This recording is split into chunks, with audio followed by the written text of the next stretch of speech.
Hello, this is Model Monday episode 41, and here I have Takom's 1/35th scale Panther G, late production with infrared and air defense armor.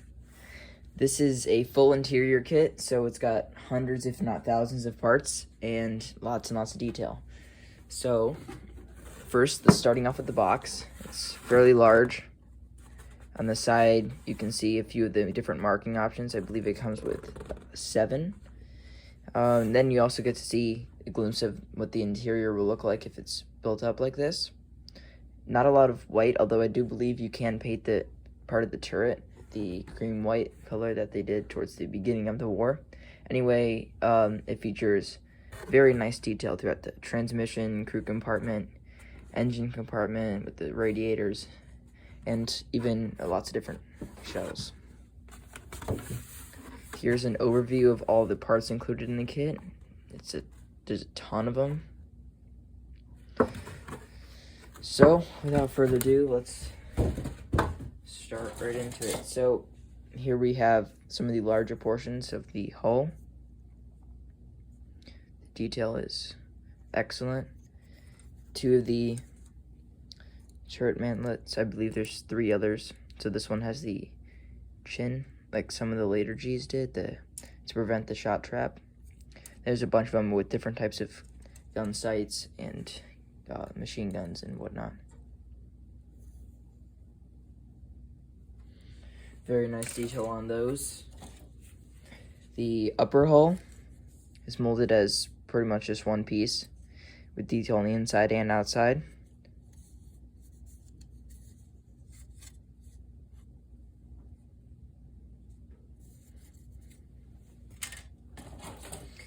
There's going to be a lot of sprues with just seemingly random pieces on it. Here we have some of the machine gun canisters, some other random parts.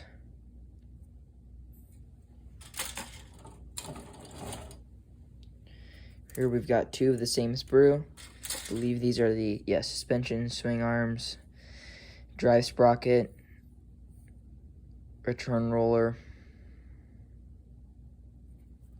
some handles.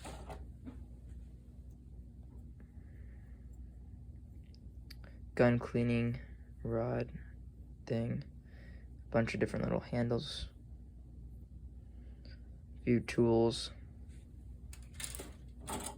Here's the main turret piece. The mantle and front turret faces, 2 different parts. Then there's a back piece here with the hatch on it. Again, there's some nice detail on there. Here we've got some tubing, a lot of different sort of stuff going on there. Radiators, cooling fans, exhausts.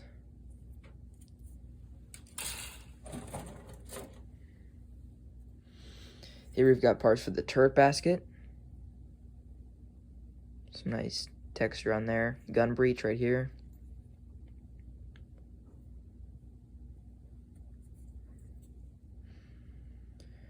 And a bunch of just interior details. You got the little hatch things. Can't forget those, whatever they're called. Alright, next, again, we've got 2 of the same sprue. This is for the running gear. Panther's famous interlocked road wheels. Here we got the idler wheel. Again, these are the rubber edged ones. So those are for the later G when they just started using up their existing parts. MG34.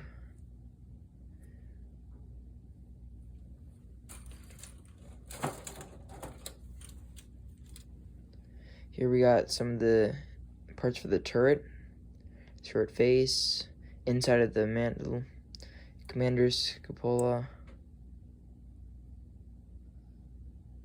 periscopes, bottom of the turret right there. Right here, this is kind of strange, especially for a kit of this caliber, to have all the side skirts mounted together. Not entirely sure why that is, and it would be difficult to cut them apart because they do overlap. Not difficult to find some photo etch ones though. So that kind of is a slight disappointment. The fenders have pretty nice detail on them. They do appear to be pretty thick.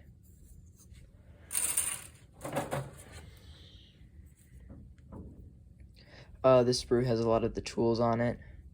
Jack, C-hooks, towing eyes. A lot of different towing eyes. Final drive assembly. I think this is a duplicate of one of the sprues we looked at earlier. Here we have a lot of interior details for the transmission area.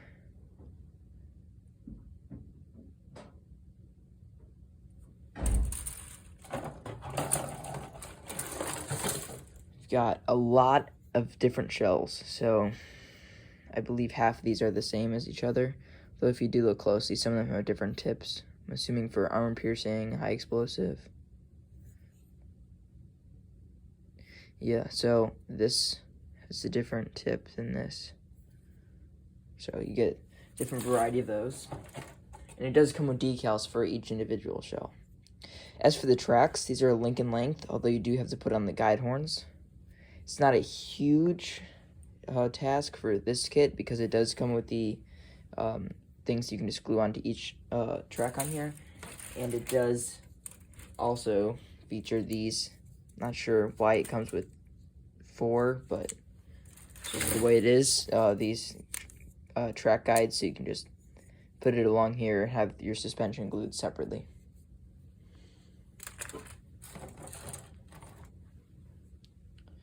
Here we've got some of the external details, the grates for the radiators, stowage boxes for the back.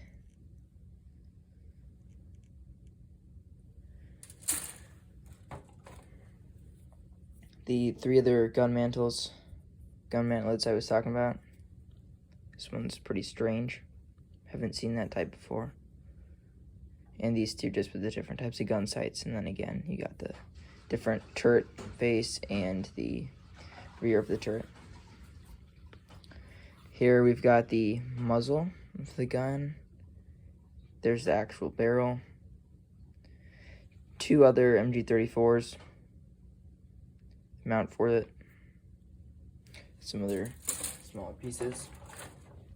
The lower hull right here, I'm just kind of going out of order, just the way I opened it and put them back in the box to review. Machine gun housing.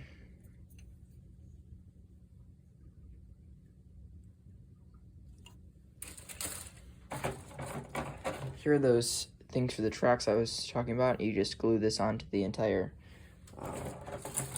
sheet of track right here. You can just, as you can probably see, just glue one thing on and trim off the edges.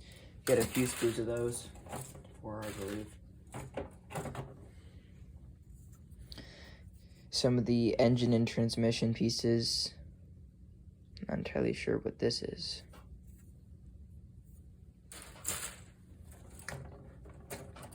Pieces for the engine block right here. Decent detail on those. You won't be really seeing the sides of the engine even if you have the hatches open. Unless you're having it in a field workshop, which I might do. You get a few steel road wheels here. Maybe they were placed or just on the side of the turret or whatever. Again, a ton more shells.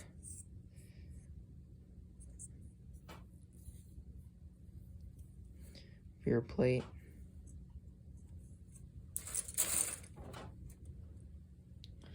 A lot of the ammo stowage here.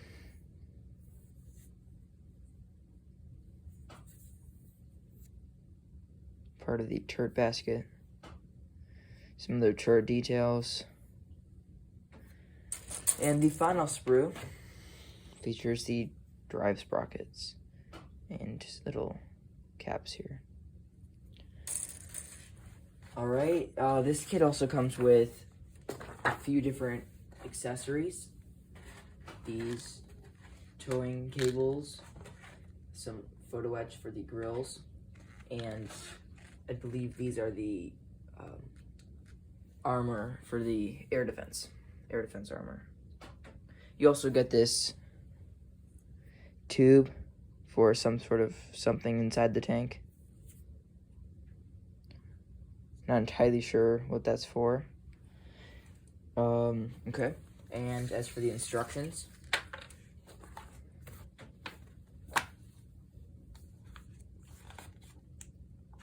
it's going to be a long instruction booklet. Here you can see all the parts. Make sure you guys can see all that. Okay.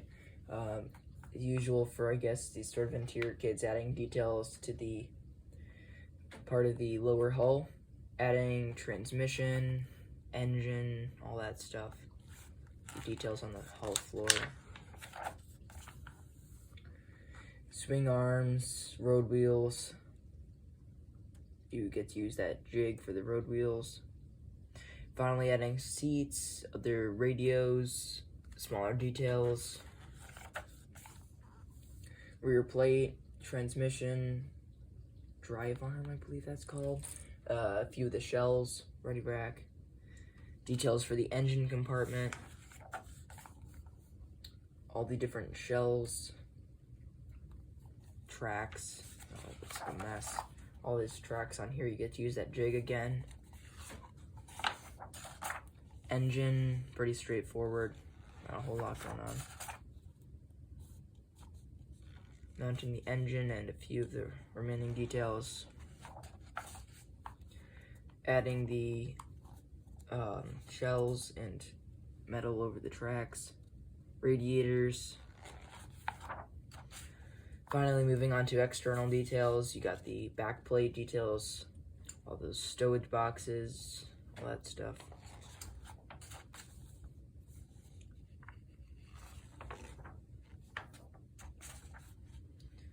A few of the remaining details inside. Moving on to the turret after adding the last remaining external details. There's that tube thing. All the machine guns, those hatches.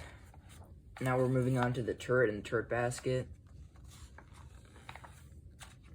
Gun breech.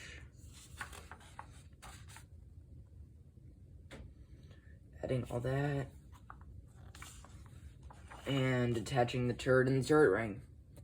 As for the markings, they're all pretty similar. Mostly that tricolor, late war scheme. These two are pretty similar. This one is interesting. This one is pretty strange.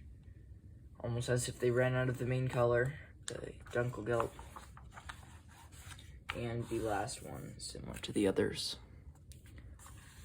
As I said previously, you get decals for each of the shells. And you get a painting guide of what everything inside should look like. Again, right there.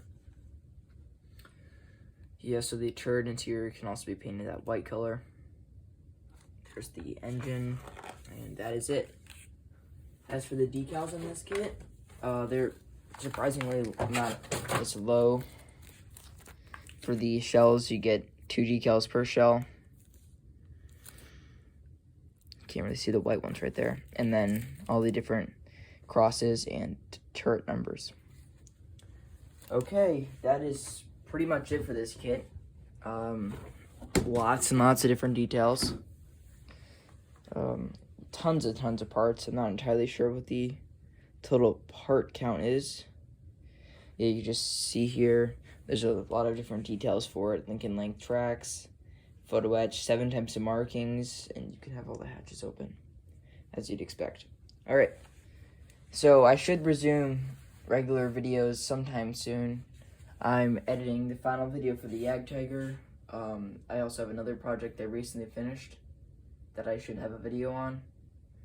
Working on an MV262, one I reviewed in Model Monday episode 40 a few weeks ago. And then that's pretty much it. I should have some of those videos coming out soon. Alright, thanks for watching. Bye.